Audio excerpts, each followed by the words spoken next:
नमस्कार दोस्तों, walk and talk के एक और दमदार एपिसोड में आपका बहुत बहुत स्वागत है।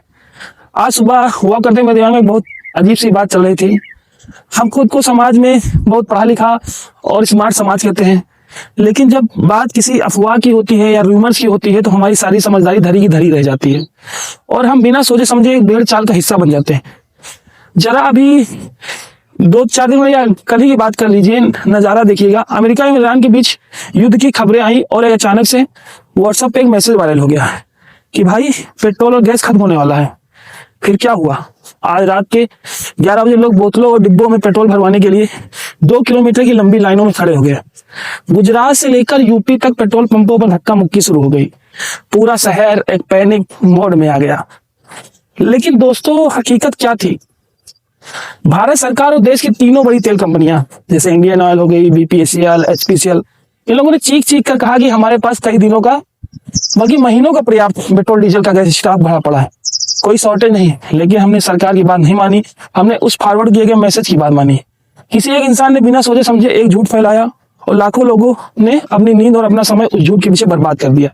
जब हम इस तरह पैनिक करते हैं तो हम खुद ही अपने शहर में एक नकली शॉर्टेज मतलब आर्टिफिशियल शॉर्टेज पैदा कर देते हैं। मतलब कि शॉर्टेज होती नहीं, अपने आप हो जाती है। यह बात सच है कि भारत अपनी जरूरत का 85% तेल बाहर के देशों से मंगाता है, लेकिन दोस्तों हमारा देश किसी कच्ची नींव पर खड़ा नहीं है। संकट के समय के लिए हमने आंध्र प्रदेश और कर्नाटक की जमीन के नीचे विशाल रॉक केवर्स यानी चट्टानी गुफाएं बनाई। विशाखापत्तनम, बेंगलुरु, पादुर, इन तीनों जगहों पर हमने इतना कच्चा तेल रिजर्व करके रखा है कि अगर पूरी दुनिया से हमारी सप्लाई कट जाए तो भी भारत की 9 से 12 दिनों तक गाड़ियां पूरी रफ्तार से दौड़ सकती हैं। और बात यही खत्म नहीं होती है। इसके अलावा हमारी जो तेल कंपनियां हैं जैसे IOCL, BPCL, HPCL के पास 64 दिनों का अलग से स्टॉक हमेशा रहता है। यानी अगर कोई बड़ा युद्ध भी छिड़ जाए तब भी भारत के पास लगभग 74 दिनों का एक अवैध सुरक्षा कवच है। लेकिन हमने क्या किया?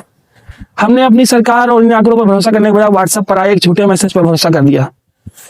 हमने बिना सोचे समझे भेड़ चाल शुरू कर दी और अपने ही शहर में नकली शॉर्टेज पैदा कर दी। इसलिए दोस्तों, थोड़ा जागरूक बनिए। जब भी आपके पास ऐसी कोई हड़कंप मचाने वाली खबर आए तो तुरंत अपनी गाड़ी उठाकर भागने बजाय 1 मिनट रुकिए, उस खबर की सच्चाई का पता लगाइए, अपनी कॉमन सेंस का इस्तेमाल कीजिए। अफवाहों की इस आग में घी डालने का काम मत कीजिए, बल्कि उस आग को बुझाने वाला समझदार इंसान बनिए। क्या आप या आपको कोई जानने वाला भी इस पेट्रोल वाली अफवाह में फंसकर रात को लाइन में लगा था?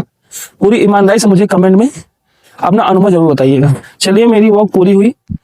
अफवाहों से बचिए और समझदार बनिए। कल फिर मिलेंगे एक नए साज के साथ। जय हिंद।